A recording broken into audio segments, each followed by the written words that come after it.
single day I'm gonna make something great. That's my way. Every single day I'm gonna make something great. That's my way. Hi, hello, assalamu alaikum, namaste, and welcome back to Shazid's Kitchen. And guess who's back? Hello. Shakir is back. So what we are making today, Shakir? Hi everyone, Assalamu alaikum. I hope you all enjoyed the previous video. This time it is lasagna, the Desi style with Indian masalas. This dish is purely prepared by Zeba. I'm just assisting her. And the other thing about this is that everything is homemade, even the lasagna sheets. So one, it's made out of wheat, so it is healthy, and also it is easy on the pockets. So let's not waste much more time on more explanations and get down to the ingredients. Thank you. So here are the ingredients.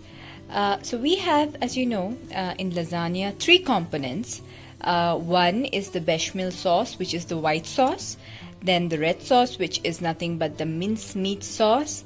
And then we are making the actual lasagna sheets from scratch using dough, egg, and salt. So as you can see, not many ingredients, but it is a little long a process, but let me tell you, the lasagna turns out extremely delicious. So let me give you a quick run through the ingredients. So we have 4 medium onions sliced, coriander, again a handful, and these are blanched tomatoes puree. So this is nothing but, when you say blanched tomatoes, that means we boil the tomatoes, peel off the skin, and then puree it. So these are the blanched tomato puree. I have 1 egg that is to be put while making the dough of the lasagna sheet. This is mozzarella cheese, and then we have the butter, for which we will use for making the bechamel sauce, the white sauce, and then a quarter cup, 1/3, that is a cup of atta again. Everywhere I'm using only whole wheat flour instead of maida. You will see a lot of maida ingredients, but we are making it healthy, so we are using whole wheat, and that is about 2.5 cup of milk, which will be used for the bechamel sauce. This is half a cup of water, which will be used, and this is 1 cup of atta. I'll be using the half cup of water for the atta. Half a kg of mince meat. And then of course our magic box and its components. While I'm putting it, you can note down what I will be adding and how much. And this is a peri peri seasoning. Basically this has oregano in it, so that's the main reason why I add it. So this gives it a very Italian touch to it. So if you can see, there is oregano, paprika, and garlic, a few things, but of course I won't be using too much of this, probably just 1 tablespoon, just for a bit of the Italian touch. Otherwise everything else is quite desi, that is quite Indian. So let's get down to the cooking. So first we are going to start with making the dough for the lasagna sheets. So I have taken 1 cup full atta or whole wheat flour, and then I'm going to put about 1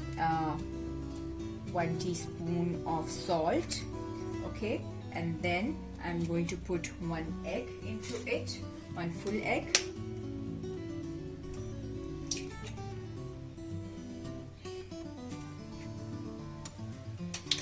And this is half a cup of water, but keep in mind that you need to pour it in a little slowly and keep binding, and the dough should be on a tough consistency, so it should be not runny at all. In fact, it should be a little more harder than the usual dough we make for chapatis. So I'm just mixing it slowly. Keep adding your water, and when you feel that this is enough, and we don't need too much water, and if the too much water will make it runny, then please stop and start just kneading it a little bit. And we don't need to knead the dough too much. We just need to make it such that all the ingredients are mixed up. So let me mix it and come back to you.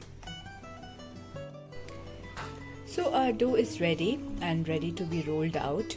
The size of the roti depends on the utensil that you're going to make the lasagna or kind of bake the lasagna in. So I am using a pan with a lid of this size and this width. So based on this, I'm going to roll out my chapati, the lasagna sheet, and also keep it as thin as possible. So when you're rolling it out, use as much as dough atta, the sukha atta, as much as you like, and make it as thin as possible. So my chapati is ready, and this is the size. I've kept it as big as possible and try to keep it as thin as possible. So if you see, I don't know if you can see, but you should be able to see a bit of, should be quite translucent, you can say. So keep it as thin as possible. Not too thin that it will break on me immediately, but of course it has egg in it, so it's not very easily breakable. But yes, prepare at least 3 chapatis. So we are starting with the red sauce, which is the mincemeat sauce. Of course, instead of the mincemeat, you can always go for vegetables. If you do not want to put meat, you can always put vegetables instead of meat and make it vegetarian. So first we're going to put the onions.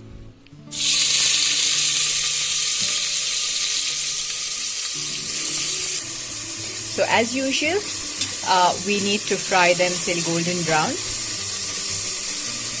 Quick update on the amount of oil. We used 7 tablespoons of oil. We are adding 1 teaspoon of salt, and guys, one tip is that when you add salt, the moisture of the onion comes out quickly and the onions get fried a little faster. So it's just a quick tip. So when the onion is brown, we will start putting our masalas. First the ginger garlic paste, which is 1 tablespoonful, half a teaspoon haldi. Stir it up and cook it up for a few minutes to get the raw smell out of the ginger garlic paste. Now we can add the mincemeat or keema. You can take any kind of meat, chicken, mutton, or of course you can always take vegetables. And now we are adding the rest of the masalas. That is half a teaspoon of garam masala,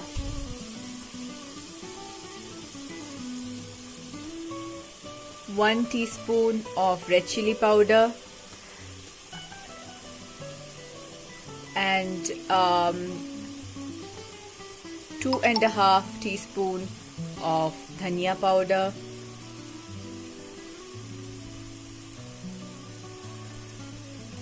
and 1 teaspoon of peri peri seasoning that we have.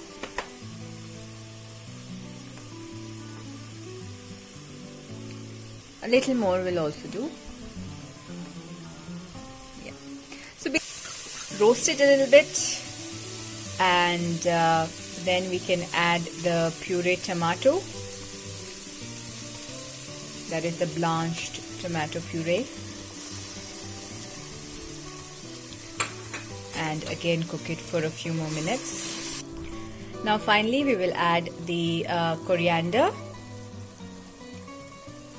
And since this is mutton keema, I like to give it about 2 whistles just to make sure that it is completely cooked. Chicken keema does not need that, neither does vegetables, again depending on how you like it.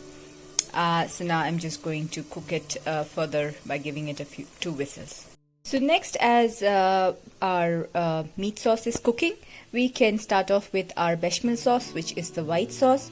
So first I've taken half of the butter, which is half of the 100 grams butter. So this would be 50 grams butter. The one I used is the Amul's herbs and spice butter. You can use plain butter also. It is absolutely no problem.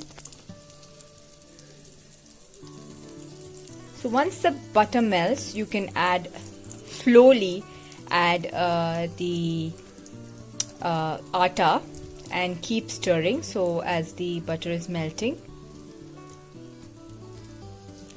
and always be slow with the atta and keep stirring it also.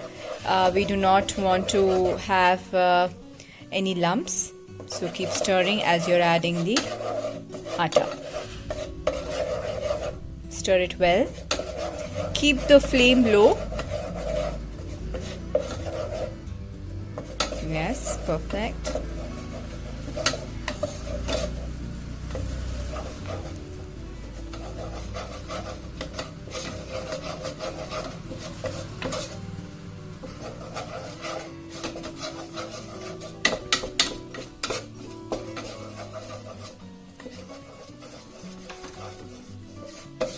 Stir it well.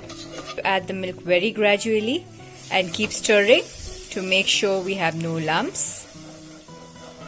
So keep stirring always. So this is a bit tricky, just to make sure that we have no lumps. We need to be a little slow and a little swifty. So mix it well completely. Now we can add a little bit of salt. Just half a teaspoon is more than enough, and a little bit of black pepper. And that is it. Cook it till we get a thick consistency, a sauce-like consistency, and you will come to know that it is immediately becoming like a sauce once the once there's a boil in the sauce. So slowly you can see that the consistency of the mixture is becoming thick like a sauce. Another 2 minutes and your sauce will be ready. So this is the ultimate consistency of our sauce. You can switch off your stove and keep it aside. Next is that we are going to assemble our lasagna. So now all our ingredients are ready, and we are going to just assemble it in one place so that it will be easier for us to layer it. And since we are going to cook it on the stove and not OTG, since not everybody would have an OTG, I have kept a cast iron tawa, because we do not have to, it is advisable not to put the vessel in which you're making your lasagna directly onto the stove, because it starts burning at the bottom. So it's always preferable to put some cast iron utensil, frying pan or a normal tawa, and then put your ultimate lasagna vessel onto it. So the first layer, I'm going to start with the mincemeat sauce.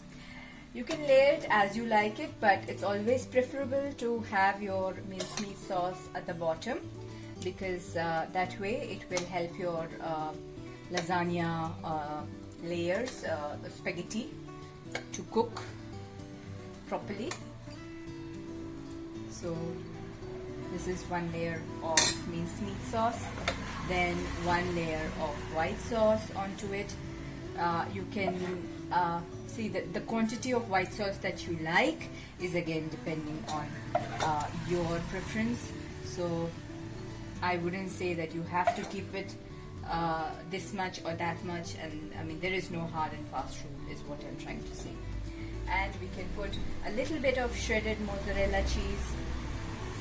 Cheese is again, if you don't like cheese, there are people I know who do not like cheese, and Shakir is one of them. So you can avoid the cheese or keep it as minimal as possible. And then you can see my lasagna pasta that I have rolled out. I'm going to just layer it onto this mincemeat. First layer, so I'm just going to put it on that. Then comes again, so the next layer again, you're going to go back to your mincemeat.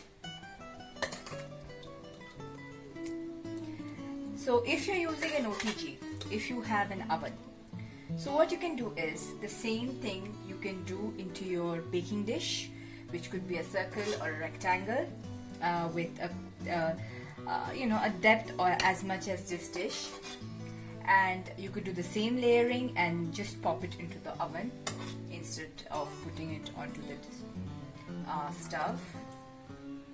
So this is our mincemeat layer. Then a little bit of white sauce.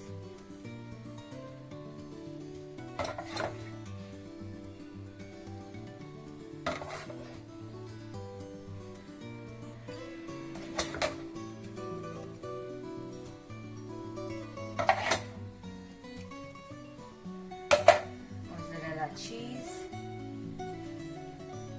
I'm not putting too much. Keeping it minimal, to make sure my husband Shakir does not avoid eating because of the cheese. So yeah, this is the second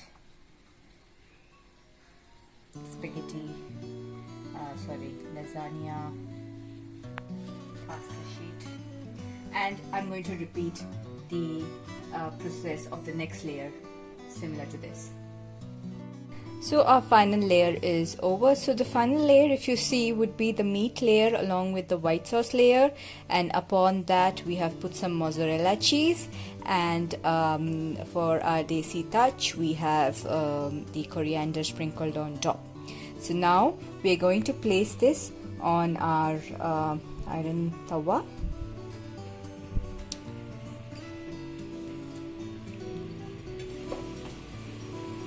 Okay, and we have to cook this for about 15 to 20 minutes on medium flame, and it's preferable to first cook it by covering the lid, and then we are going to cook it for another 10 minutes by removing the lid. So this is with covering the lid.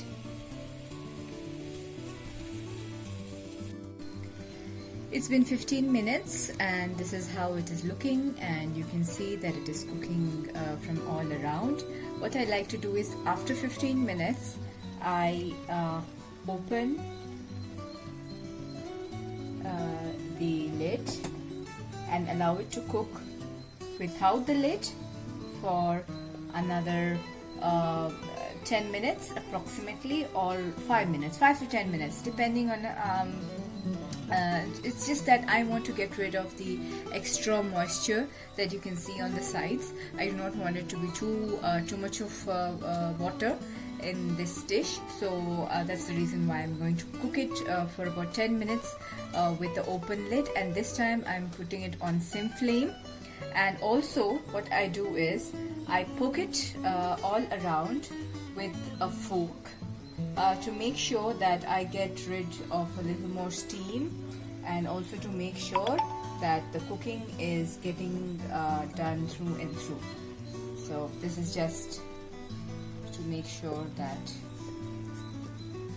So we're going to cook this for another 10 minutes with the open lid. So this is done. Almost 5 minutes are up, and we can switch off the stove now, and our lasagna is ready to eat. Hey guys, I just wanted to show you the layers of my lasagna. So this is 1 layer, this is 2 layer, and this is 3 layer. Of course they're not very clear, but I am so hungry right now. I want to eat. But guys, you know what? As I always say, please try it at home, and don't forget to like, share, comment and subscribe. Please try and let us know how it came out. We love you. Bye bye.